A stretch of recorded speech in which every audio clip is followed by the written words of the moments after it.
Okay, well, welcome everyone. It's good to see you all today. My name is Maddie Smith. My pronouns are they, them, and I'm the Clean Energy Shepherd at Interfaith Power and Light DMV. And that's a fun job title. And basically, what it means is that I do a lot of different things, but mostly involves connecting and educating our congregations around clean energy and energy efficiency. Everything from solar, like what we'll be talking about today, to heat pumps, to, energy efficiency, all that fun stuff. And then I've also been helping some congregations in DC and Montgomery County with their benchmarking as required by, local laws. I want to get a heads up. So how many folks here already have solar on their congregations? I know I see a couple folks for sure. Great. So this call is mostly going to be geared towards people that already have solar. I know I also get a lot of questions from folks that don't have solar that, are interested in becoming part of that group of people that of congregations that do have solar. So you're welcome to, stick around and listen in, but it may not be as relevant for folks who don't already have solar.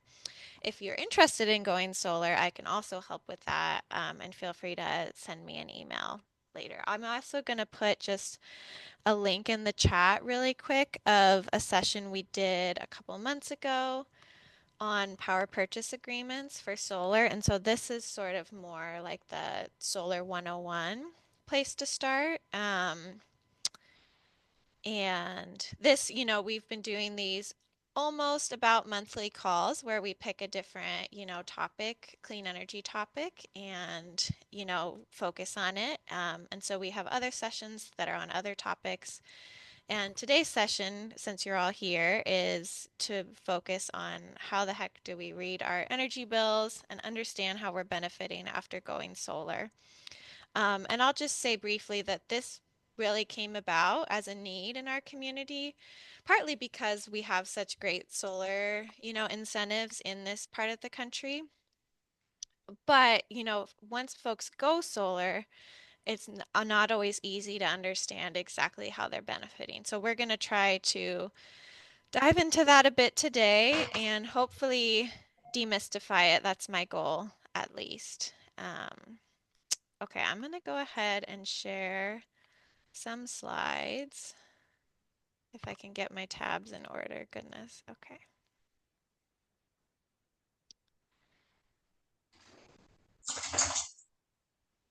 Okay, so how do we understand, both our electric bill and also how we're benefiting after going solar?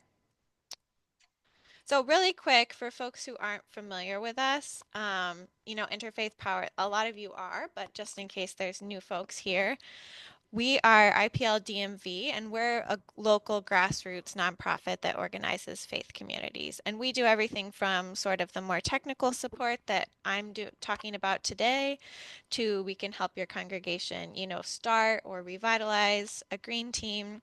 And then we also do faith-based climate advocacy at the state and local levels. And that's a pretty, quick summary of what we do. Um, yeah. Okay, and again, this is mostly for folks who already have solar on their houses of worship. If you don't have solar and are thinking about it, you're more than welcome to stay and listen in. And then also, if you want to seriously pursue going solar at your house of worship, please send me an email. I can help with that offline for sure. Okay, so to understand, and this is, I think, a common misconception some folks have. So to understand your solar and how you're benefiting from it, you really need two things. You need your electric utility bills, but that doesn't tell the whole story. You also need the solar production numbers from your solar system.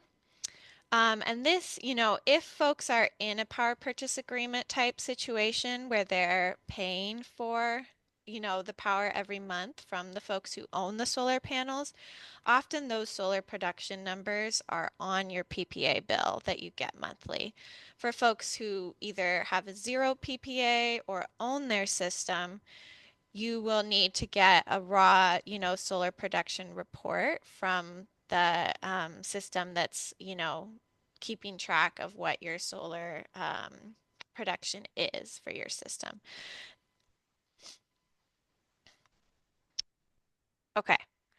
And so what I've discovered is that our electric bills are not super helpful once we go solar. They like are still like you need them and you need to understand how they work and what they mean. But what your electric bill does not do is it does not show you the kilowatt hour production of your solar system. And so that's like, when people look at their electric bills, your electric bill can't tell you anything about how much solar is being produced from your system. What it can tell you is whether or not your net metered system is probably working correctly, and that means that you're getting credit, on your electric bill from excess solar that's being produced, and that, the solar that um, is being produced at your building, it's keeping track of what else you need to get from the grid to supplement what's being produced and used at your building. And what your electric bill is most helpful with is it can show you how much, excess solar production from your system is sent back to the grid each month, if any. I will say that, I've looked at a lot of different electric utility bills from folks that have solar and folks that don't have solar. And it doesn't always, it's not often that every person who goes solar in their congregation will have excess solar production. And so like sometimes folks look at their bill and they think, gosh, I'm not getting any credit, for our solar production, but really it's just the case is that all of the solar that's being produced on site is being used on site. It's not going back to the grid necessarily, but you're still getting credited for it. Okay, so let's like take a look at an actual bill and see, what this actually looks like. So this is an example bill from a real solar congregation that we've worked with. Um, and they have Pepco. They're located in DC. They have Pepco. This will look a little bit different, if you have BGE or Dominion or Potomac Edison. So all of that will look a little bit different. This is probably going to be most useful for the folks that have Pepco. But even if you have, another electric utility, all of that information is still going to be on your bill somewhere. And if you're having trouble finding where these numbers are on your bill, feel free to send it to me. I love looking at electric bills. I think it's fun. So yes, I'm here to help. So this is, gosh, I think the second page. So, and your electric bill, pretty much all of the pages are important too. This happens to be the second page of this congregation's bill. And so one thing to keep in mind is that when you buy electricity from the utility, you're charged for both what's called your on-peak use, oops, go back, on-peak use, your intermittent peak use, and your off-peak use. And these are basically like you get charged different rates for all of these usages, and they have to do with like the time of day. Like when when you're using the electricity. So you'll have usage in all three of these different categories usually. And we're not going to talk about demand today. We're just going to talk about usage. So if you can see, so your total this month, this congregation's total electricity usage in kilowatt hours was 800 kilowatt hours. If you look up here, that they got that number by adding together the on-peak, the intermittent peak, and the off-peak. You can see there's negative numbers for two of these. which is also why, this 800 number is so low. So what this means is that during the on-peak, usage time, the congregation actually produced more electricity than they used. And so that means like they sent 1,760 kilowatt hours back to the grid as excess production. The same for the intermittent peak use time. They sent, they only sent a little bit of excess back to the grid, but still there's some. For off peak, you can see, they used a lot more than the solar that was produced at that time. It doesn't tell you how much more, they used than was produced, but you just know that number is positive. And so, what I always tell folks to look for if they have Pepco is to look for these excess generation summary boxes that will sort of appear in the margin of your bill. And what that means basically is that you have a net meter. Pepco is reading that net meter every month to see what the number is, whether it's negative or positive. And there's one of these boxes for on peak, intermittent peak, and off peak. And they are not all on the same page, which is also adds to the confusion. So on peak is first, and so you can see this total usage number of negative 1760 is represented here by the current month excess generation kilowatt hours. Many folks, this happens to be a congregation that has a great roof for solar. It has a very large project. Not everyone will see these negative numbers in your excess generation summary boxes, but that does not mean that you're not getting credit for the solar that's being produced, at your building. It doesn't mean that things aren't working, because really basically the only thing your Pepco bill or utility bill is useful for at all is telling you whether there was excess sent back to the grid or not. Joelle, I see your hand up. Um, so my first question is, why is the excess generation summary only doing on peak? Well, we have to go to the second page where Oh, there are all this unrelated information, and then it has the I boxes see. It's on the separate. There are third three page. separate boxes. Yes, And then and they're my other not all question, next to your usage, so like right. that's confusing for folks So sometimes. I totally understand if there are some negative numbers, then obviously you're generating your solar. Like the Hmm. implicitly, if the net is negative, you obviously are generating solar in excess of your usage. I'm curious how you might know or see evidence of your solar generation if all the numbers are positive. So like there's some solar eating into your usage, but not enough to make any of the numbers negative.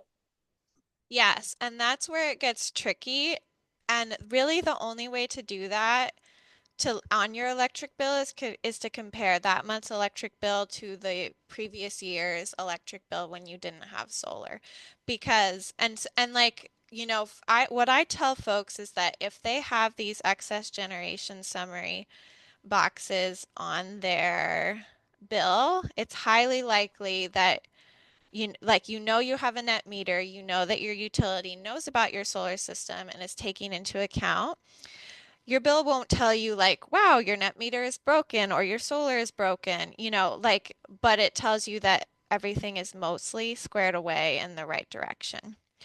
I will say that so I ran into a congregation this year, and I don't think this is super common, but like this is another reason why the whole thing is confusing and frustrating, is all of a sudden they got a massive number here for their current month excess generation kilowatt hours. And this is a congregation that has a very small solar system compared to their energy usage, just due to what part of their roof they could put solar on. And so we figured out that what happened is that Pepco had not been looking at their solar correctly, and all of a sudden gave them a massive credit for the months they messed up and then didn't tell anyone. So like seeing these excess generation summary boxes likely means that you're getting credit for your solar on your bill and that everything is working, like your net meter is working, and that Pepco knows about your net meter, but like it's not, a surefire thing, unfortunately. Like it's stupider than it should be, is what I've discovered. Did that answer your question, Joel? Are there other questions in the chat that I could answer now before I move on? I can't see the chat while I'm Oh, let me take a talking. look. I Okay. don't I don't see any Okay, open questions perfect. right now. Okay, so, this is just so here are this is the same bill, just the third page of it. Steve Steve might be raising his hand. Sorry. Oh, Steve, did you want to ask a question really quick? You have to unmute. You might not have unmuted. Steve, I think you need to unmute. Can you hear me now? Yes. Okay, can Okay. hear you now. We're in a situation where it took almost or more than 12 months for Pepco to realize that we were putting electricity back into the grid. Oh dear. So Great. in the 12th month, they acknowledged that we were generating solar electricity, and they went back 12 full months to when we initiated the solar, and recredited us for the total $19,000 of the bills that they billed us for the past 12 months on one particular meter. And that Wow. was correct because we were still using electricity, and we weren't putting the full amount back into the grid to offset that. They then gave us an incorrect bill in May and June, did not give us a bill in July, gave us a summary collect catch back up after 12 months bill in September, and we It still gave have you a like a massive credit, like exact. down here. Yeah. Uh, Um, After dealing with them for months to try them to fix the bill, they shuffled us off to a company called Green Power, hmm. which we were told is a, a subsidiary or a consultant or some third party company that Pepco uses to calculate bills for customers who are using solar. Have you ever heard of them? I have not, no, but that sounds sketchy to me. Yeah, I'll just say that, and I think it sounds like your situation is pretty unique, Steve. And so why don't we connect after this, at some point and really go through it? That would Basically, be wonderful. what I've learned is that Pepco is not as great on this as they should be, and people may be also having issues with other utilities. But a lot of the problem is with Pepco from what I've heard, which is unfortunate. Um, and so like I think that's also why it's important to like keep an eye on your, you know, bills and also your raw solar production numbers to see, does this make sense? How does this compare to our usage from this month, before we went solar, assuming that a lot of the other variables have stayed the same. If you like put in a heat pump and went solar, it might be hard to compare to the previous year's numbers. It is. Um, and the problem is, your Pepco bill, your, electric utility bill does not tell you what your solar production was. Like you have to get that from another source. So let's look at, so here, where if we look at a bill, this also, and this shows up on BGE bills too. It just looks differently.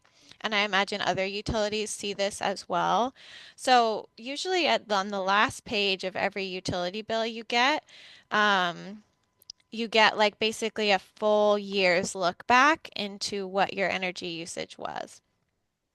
So you can see for this congregation, their, usage was positive pretty much every month. But they do have some of these negative numbers here, which were certain months where, like, during these specific on peak, when in the times when they would have been charged for on peak electricity, they actually sent, more back to the grid than what they were pulling from it. And you can see there's some zeros here, which means that that was even. Um, yeah, I think that's all I want to say about that. So what I want to do next is let's, use this congregation's electric bills and their solar production info to calculate how much of their energy usage now comes from their solar. So I'm going to stop sharing there and I'm going to take a quick look at the chat and see. Okay. So what I did today is I put together a basically like template spreadsheet that folks can use to help figure all of this out because it's not like the easiest, most straightforward thing. So let me go ahead and share this. And then I also will send out an email with the like plain template without any numbers in it that's like already set up to calculate, the right things. All you would have to do is enter your information. Okay. So this is, and I will say that this spreadsheet is not perfect yet in terms of that what the estimated cost of your electric bills would be without solar. Like that I need to fix because the way your electric bill is calculated is not just one rate, like it's based off of a bunch of different things. And so, this is kind of a placeholder for like today, and that's something I want to like get more exact in the future. So things that are not exactly exact are italicized. So remember, we were talking about the two sources of where you need to get information from. So things that you need to get from your utility bills and enter into this spreadsheet are in these columns that are highlighted orange. So, every month your electricity bill will say, here's your total kilowatt hour usage. It'll also tell you if there was excess production, if there was excess generation, is what those boxes were called.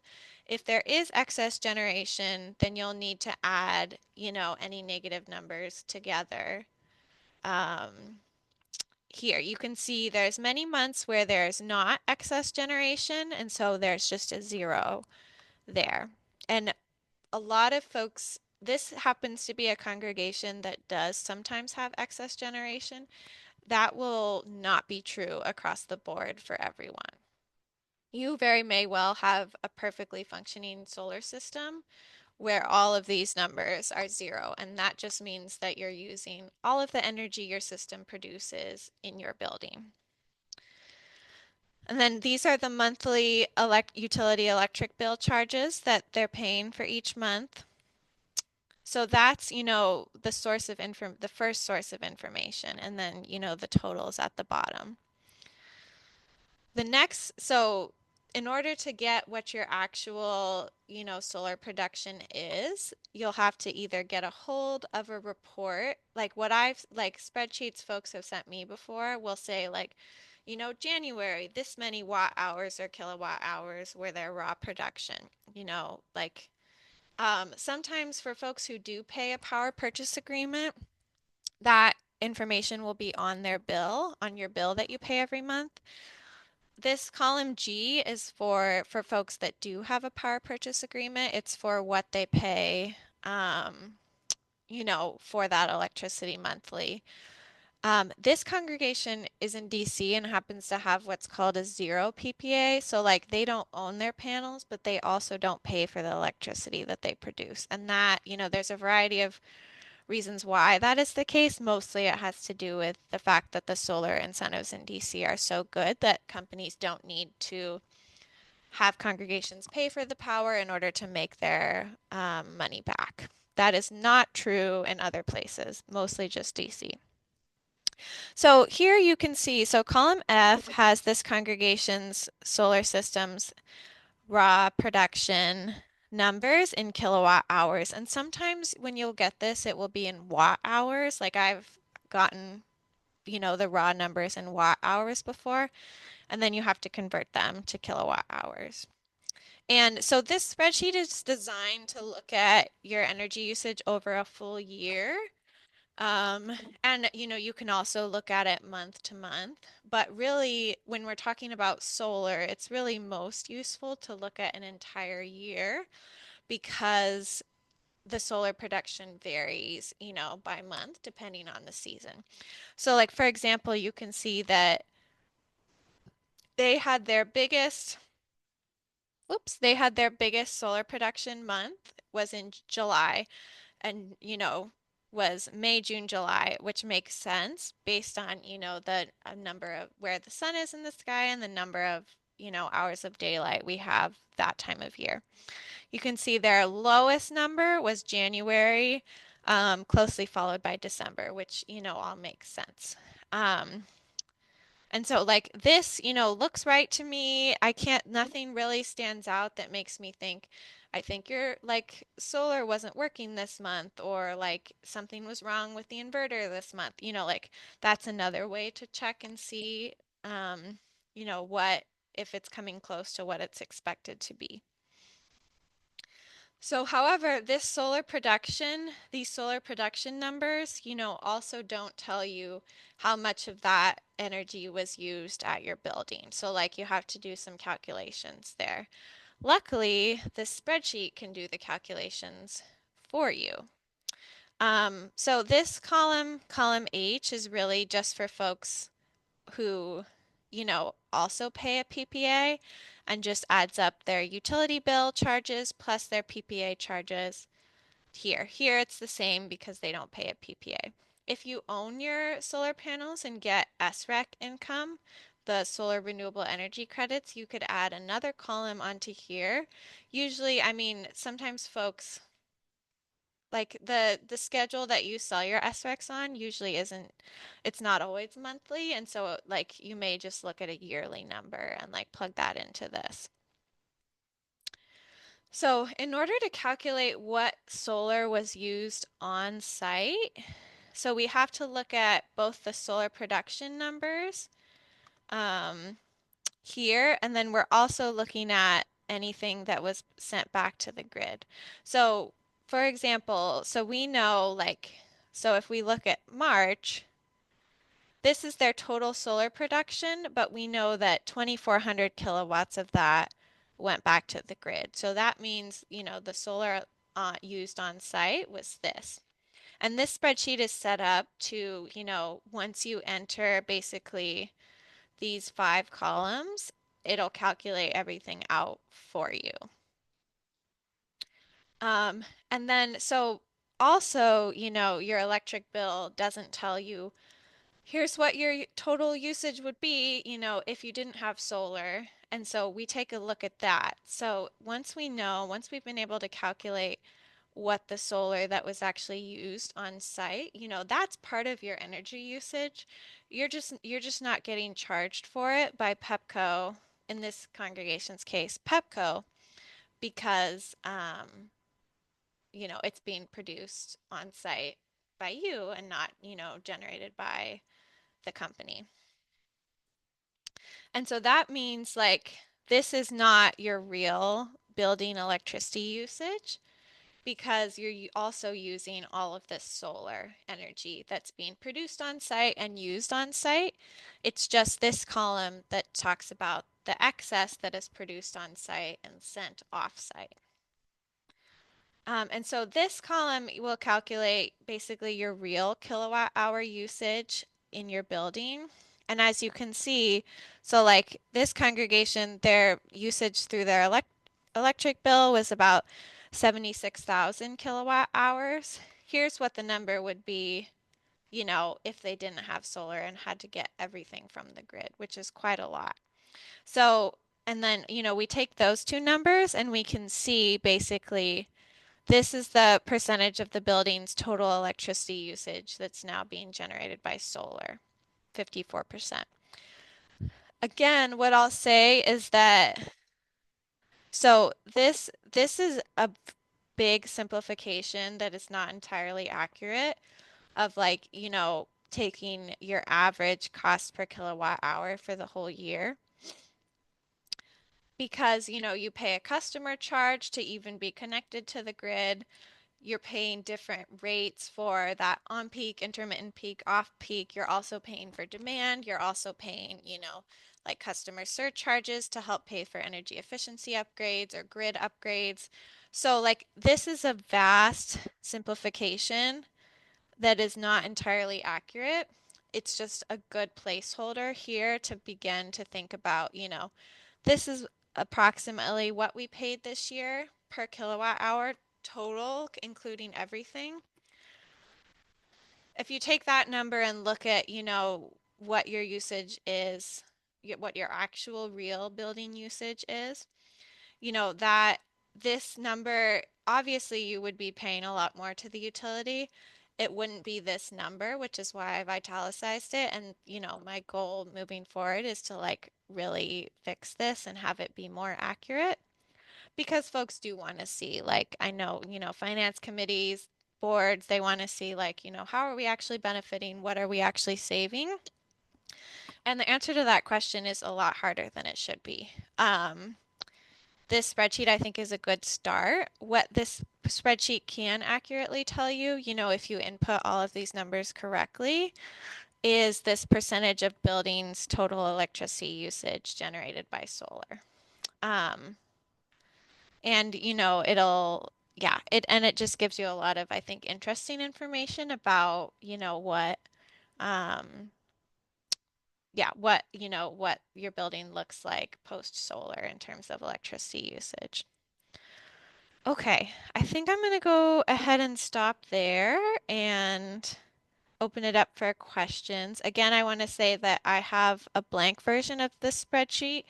This is just, I entered all the numbers from our example congregation to like sort of show, what this looks like. But I also have a blank version of the spreadsheet that I'll send around to everybody. I might even be able to upload it in the chat here. Let me see.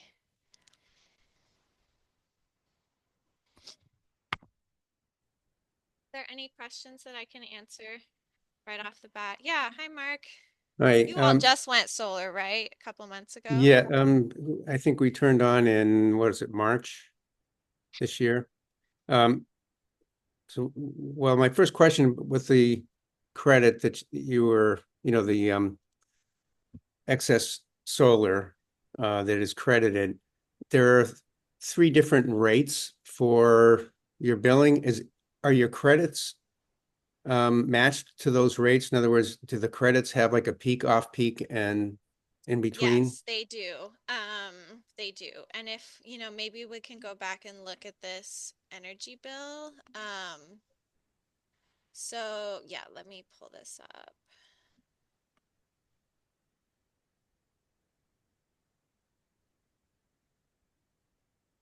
So this congregation, so this is their and I think, do you have Potomac Edison or Yeah, BGE?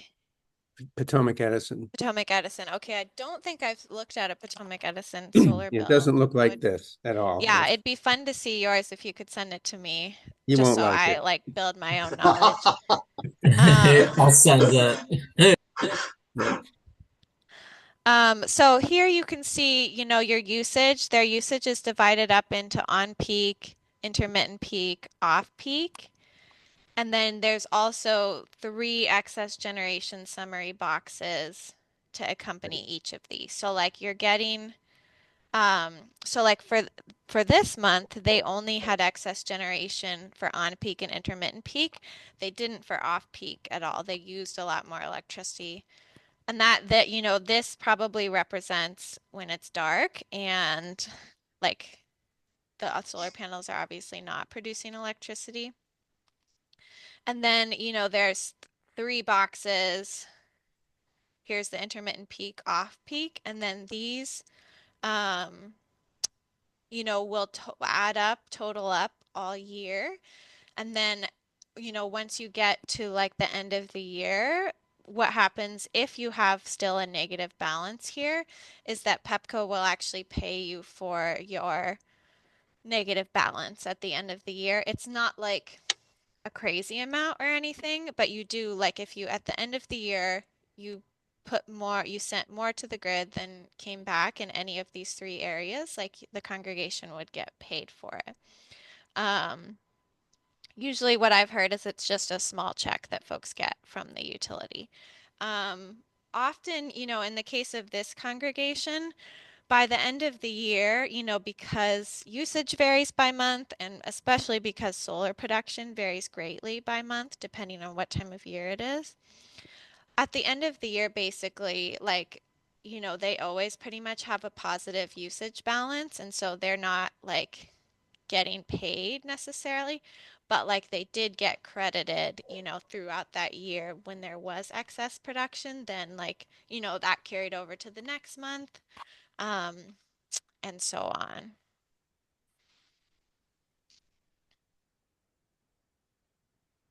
So just to make explicit what I think I'm seeing here, that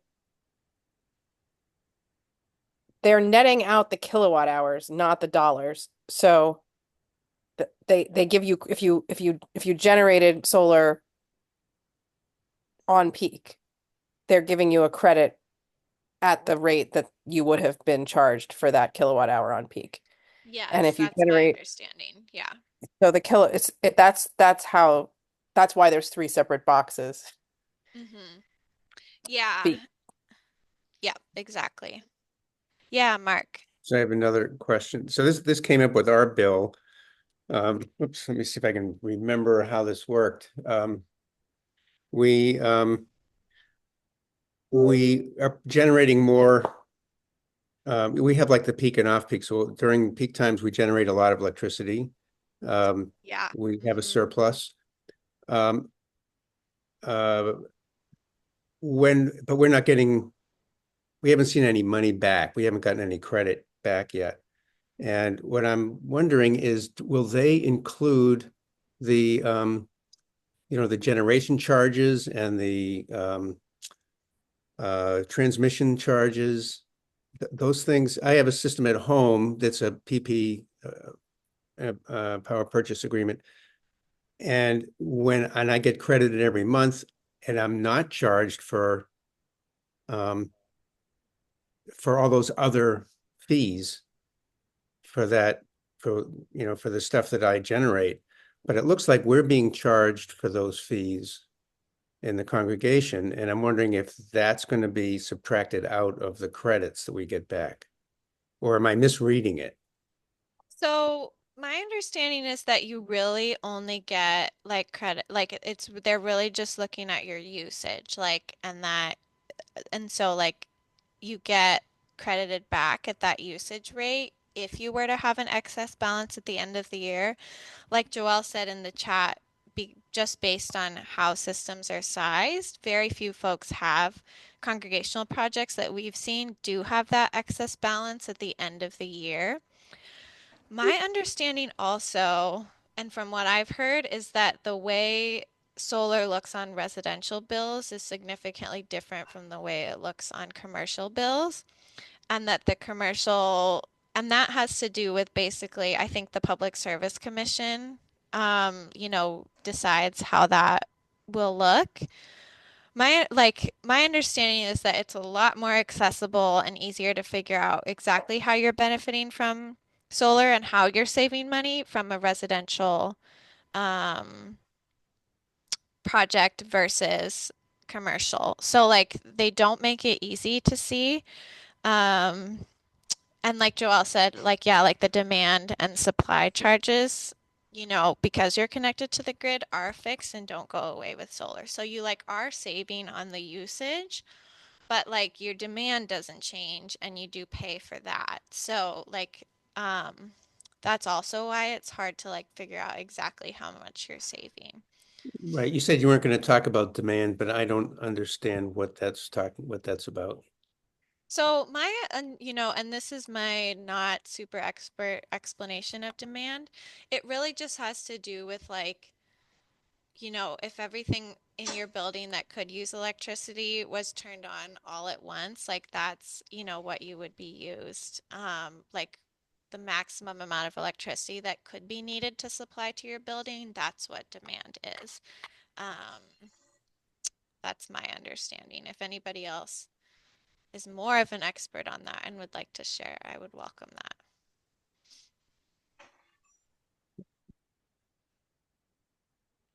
But like that doesn't change with solar. It's your usage that change. So like usage and demand are like two things that are always on your electric bill, and you're getting credited for usage, but like because you're still paying to be connected to the grid, like they still need to, like they're still charging you for that demand. And they still charge you the like I think this congregation had like the $270 like per month like customer charge that like they just pay to be connected to the grid. And that's another common misconception that we get from folks is like people think, if I put in if I put in solar that is going to be equal to 100% of my building's electricity usage, I'm not going to get my electric bill anymore, right? Well, that's wrong. Like you're still always going to pay, your Pepco or BGE or Potomac Edison bill every month, no matter, how much of your electricity usage your bill is covering. Does anyone want to add anything to that? It's a quagmire, is what I've discovered, and I've learned a lot, but I have not learned all of the things necessarily.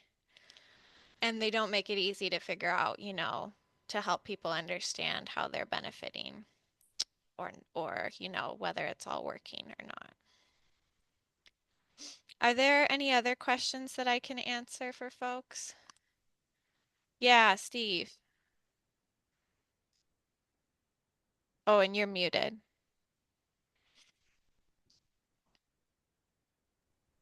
Can you hear me now? Yep, I can hear you. Okay, the spreadsheet that you showed us, the 38 cents per kilowatt hour, if I understand that correctly, that is a rate for the kilowatt hours that includes all three different levels of usage, whether time of day. Plus, it also includes the fixed charges, the taxes, the delivery charges that come on the bill. So Yeah. that is an actual rate of 38 cents per kilowatt hour if there was no solar. Is that I correct? mean, that's what you paid for your usage on the bill that year. But like to be clear, like that number is actually not accurate because like it includes all of those things that don't necessarily, it includes those charges that don't necessarily go up and down as directly related to your usage.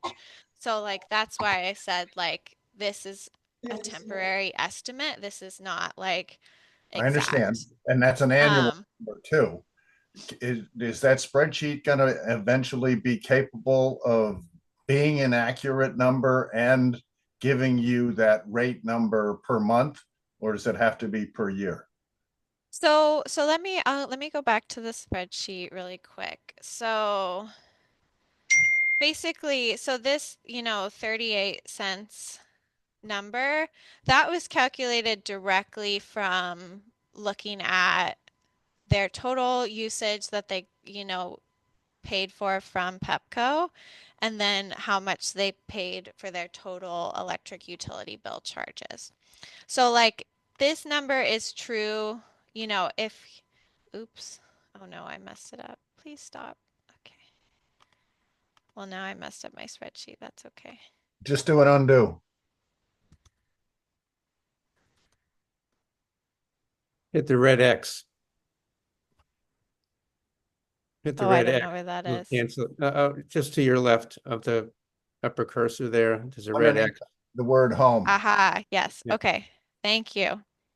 Um, so this number is directly calculated for this congregation, and like I used because I did not have time to like go through and look at like, okay, here's their yearly demand and that rate. Like here's their, yearly,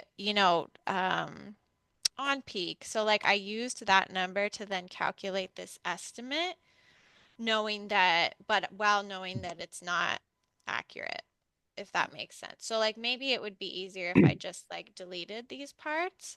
Mhm. Um, but like I know people want to start thinking about savings, and so this is like a way to start looking at it. So like we know that for this church, 54% of their building's total electricity usage is now being generated by solar. But like the way we also know that based on how you get charged in your electric bill, that your savings don't just automatically go down like 54%. So like But that's why these numbers aren't accurate. And so really maybe I'll just delete these because I think they're confusing. But my goal is eventually is to like figure out a way to look at that. But it's just hard. Like if you like, I was on Pepco's website looking at like here's their rates for the standard offer of service for like this commercial rate, which is like there's several, and you pick the one that represents you. And it's not the easiest thing to figure out. But I will say, so like looking at like if you want to calculate the solar used on site, if you want to calculate what the real kilowatt hour usage of your building is, that's all like this spreadsheet is completely set up to like do that accurately. Okay.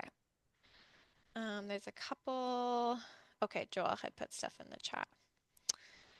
Let me see if I can upload my plain spreadsheet into this chat right now. I don't know that it will let me. Hmm. Are there any other questions that I can try to help answer?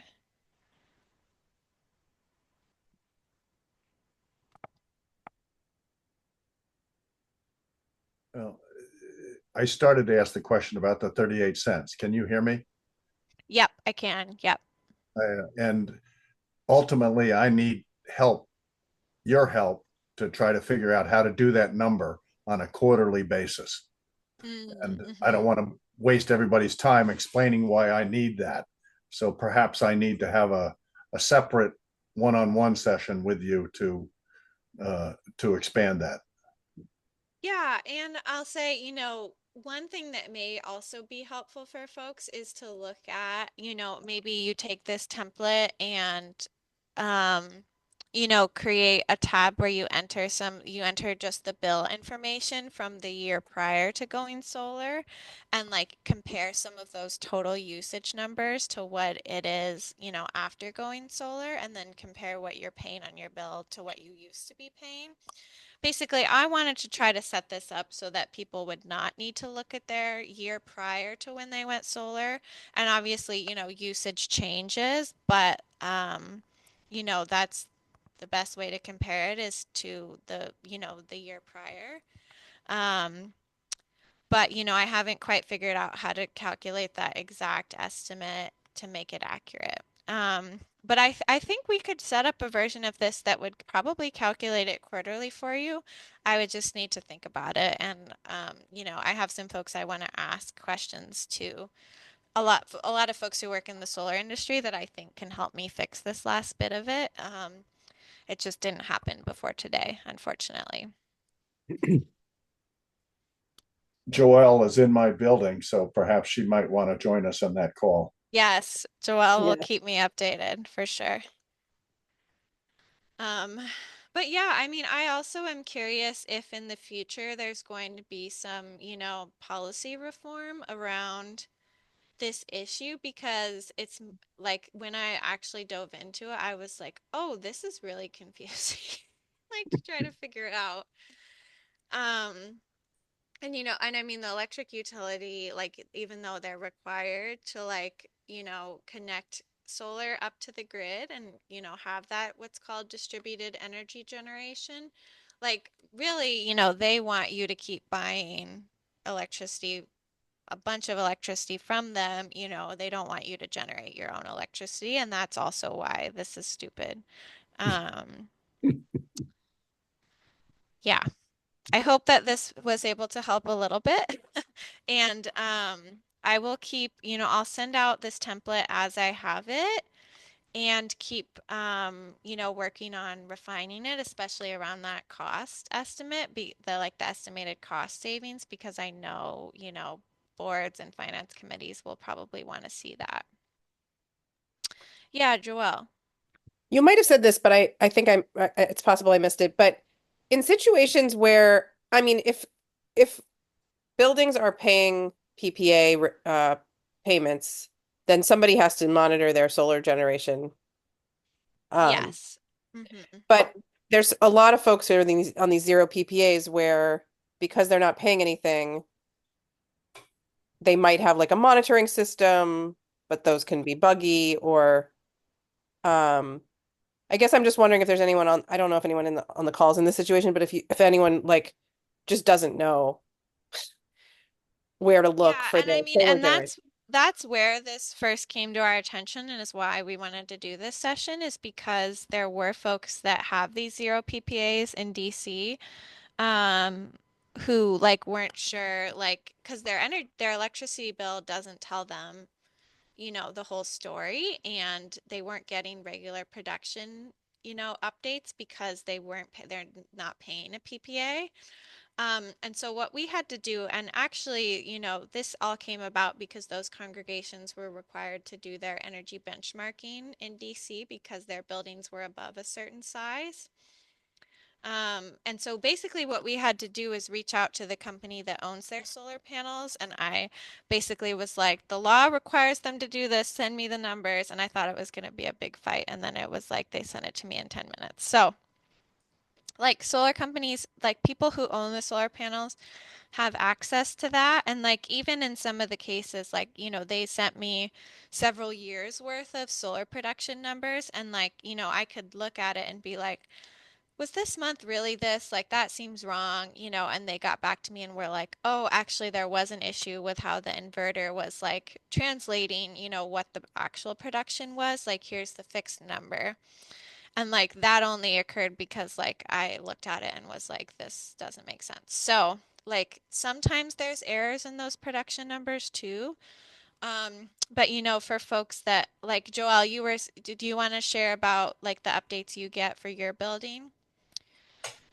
Yeah, we get something from Enphase, which is like I guess the inverter company, Mm-hmm. that sends us emails. And I mean, some congregations I know have like a live display in their lobby of the Or a production. Or link that anybody can go to and look at it. Yeah. yeah, So like and so like that like forever whoever owns the solar panels should have access to that production data because they want it, like they need it to be able to sell their solar renewable energy credits. And so like you may not have access to it if you have zero PPA or power purchase agreement even, but you should be able to get it. And then if you own your system, you probably know where to look for to find those numbers too.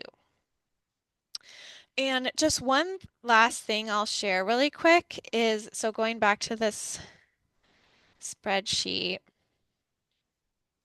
is so like this is like a fairly exact science, but it's like ultimately not the most exact science because so if you take a look at column A where I've just done month, we have January, February, it goes on.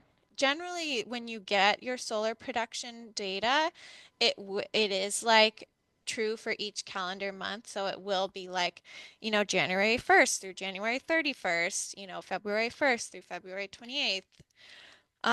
But those dates are not true for your electricity usage. So like if we go back, so like you kind of have to like just look at your bills and decide which month makes the most sense to put there. So like really quick, if I go back to look at one of these bills, so this bill for them was April 27th through May 25th. So when I did this spreadsheet, because the majority of the days in this month for this bill were in May, I like attributed that to May 2023. Even though, it started in April and probably wasn't paid until like the very end of May 2023 or even June 2023. So like that's also like important if you want to try to line things up to be as accurate as possible. Like, this bill obviously doesn't represent May 1st through May 31st, but it mostly represents May. And especially when we look at the full year's worth of data, we know that um, is all accurate. Question, can you hear me? Yeah, go ahead, Steve. The reports that you get from the solar generation company, are they going to be aligned with the dates from May 1st to end of the May, or is they going to be aligned with the Pepco? So generally what I've seen, and I can't, and I've only seen probably 4 or 5 of these. So, and that's, not all of the people who have solar in this region. What I've seen is they're not aligned with the Pepco bills. So like your electric bill is on a slightly different schedule than um, when you're going to get those solar production dates for. It will all, like if you're looking at just the yearly totals, like it will all wash out. Right. But like that's why I say like put the Pepco bill that's, mostly for May, attribute that to May, and it won't be exactly equal to the solar that was produced then, but it's pretty darn close. Okay. And I will say, so folks that do pay a PPA, like they get a like monthly bill from the company that owns their solar, and like that usually does have the kilowatt hour production on it. And so if that's the case, folks do have pretty easy access to those numbers. Generally, solar companies will totally share all of that information with you. It's just like they don't always in best practices at first. Like if I had my way, like they would put together a report like that for everybody every year, that they were working with. And that's just not the case, unfortunately. So here we are. And then I know several of you own your panels. And so that's, different as well because you're responsible for all of that. Do you have our emails to be able to send us the blank spreadsheet? Yeah, if you registered for this session, I have your emails. Yeah, and I'll send that out to everybody tomorrow, probably. Thank you. Okay. And, if you run into issues or have questions about your bills, also if you like, I'd love to see that Potomac Edison bill, Mark, because I have not looked at a lot of those. And I would, it's really helpful to see how it looks for everyone so that I can then help them when they call me. So. I'm David Bass had to leave the meeting, but I think he'll probably send you something. Amazing. Yeah. Perfect. And I'll follow up with him if needed because I have his contact info. Okay. Well, thanks everybody so much. Feel free to send me an email if you have questions. Ethan, thank you. Ethan just put my email in the chat so it's easily accessible to everyone. Um, yeah, thanks for being here and yeah, excited to keep celebrating solar at our congregations. Thank you. Okay, thanks so much. Steve, I don't think I'm available the rest of this week to talk about EVC specific stuff. Okay. But why don't we circle back in December potentially? In what month? December, would that Okay. work? All right. Can you give me a way to contact you to set that up? Yeah, Joelle can connect us, right, Joelle? Yes. Okay, Okay, very good. amazing. Thanks, Joelle. Okay, thanks everyone. Take good care.